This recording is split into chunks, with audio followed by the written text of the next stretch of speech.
It's time for Health Coach with Dr. John Catanzaro from the Health and Wellness Institute in Mount Lake Terrace. And time once again for Health Coach with Dr. John Catanzaro of the Health and Wellness Institute in Mount Lake Terrace. How you doing, Dr. John? I'm doing really well today. Love to call you Dr. John. Absolutely. Now, Catanzaro, is it Catanzaro? Catanzaro? It's Catanzaro. Catanzaro, yeah. okay. And it's a hard name to pronounce, and that's why everybody calls me Dr. John. Dr. John. That's why I say that. Hey, this week we're talking about vitamins, and we're going to focus in on probably the vitamin we all hear about from a young age. I remember vitamin C. Yes. What is so important about vitamin C? Well, you know, vitamin C, when we talk about vitamin C, we have to give credit to Linus Pauling. You know, ever hear that guy's name? Mm-hmm. I mean, he spent a whole lifetime in studying vitamin C. I mean, vitamin C and its effect on red blood cells, vitamin C and its effect on connective tissue, vitamin C and its effect on preventing inflammatory disease, vitamin C and being able to prevent cancer. Colds, too, is the one I always vitamin remember. C and the common cold. Cold. It's kind of an interesting thing because in a study they were showing that people that actually had active flu virus and the tolerance to vitamin C, when you're actually in an active flu phase, your tolerance to vitamin C, it's amazing because you can actually take an excess of 30 to 50 grams of C very easily when you're in an active, flu phase.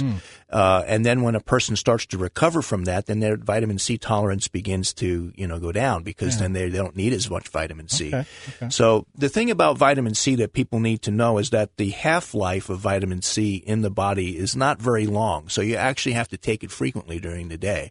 So you probably want to dose vitamin C every 4 or so hours. At least, yes. I mean, and a common dose for maintenance could be, easily 5,000 milligrams a day. I usually tell people when they're taking vitamin C, they probably want to take at least 2,000 milligrams twice a day, minimum. Okay. And if they're kind of slow and sluggish and fighting colds and stuff like that, they need to up their vitamin C to maybe 10 grams of C a day, or maybe even more. Okay.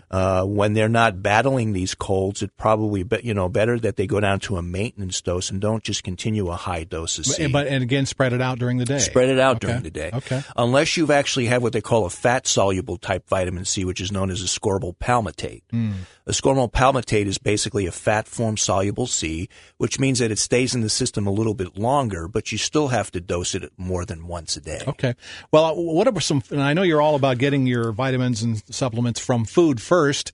What are some good foods that really have a lot of vitamin C in foods that you can get a lot of vitamin C in is, for instance, in the fresh fruit arena, you can be getting a lot of your vitamin C from berry juices, black cherry, raspberry, oranges, and sometimes people have allergy to oranges, so you have to be a little bit careful about that if you're sensitive to oranges. Okay. And sometimes the thing about oranges, if you're going to get all of your C during the time, say for instance, you're dealing with a lot of mucus in your body where you're having a chest cold and you're producing a lot of phlegm. If you take too much vitamin C from orange juice, the orange juice has a tendency to make more mucus. So it does. And it is a problem. So it's better for you to get your vitamin C supplementally that way instead.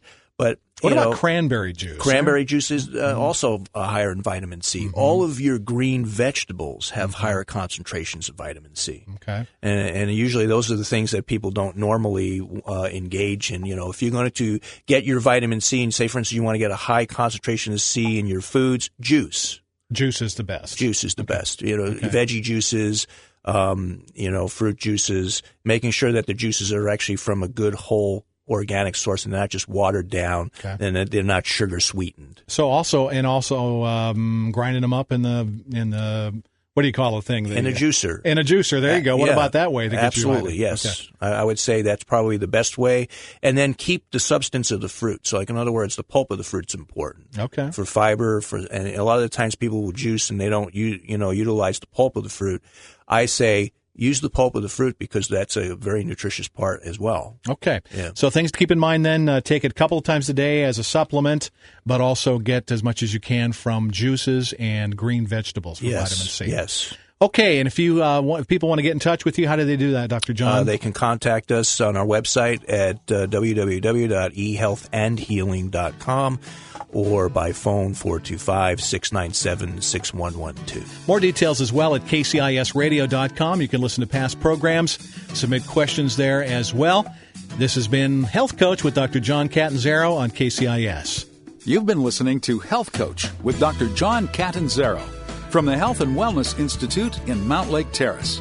For more information, visit ehealthandhealing.com or hwicancerresearch.org or call 425-697-6112. You can also listen to past programs and submit your questions for Health Coach at kcisradio.com.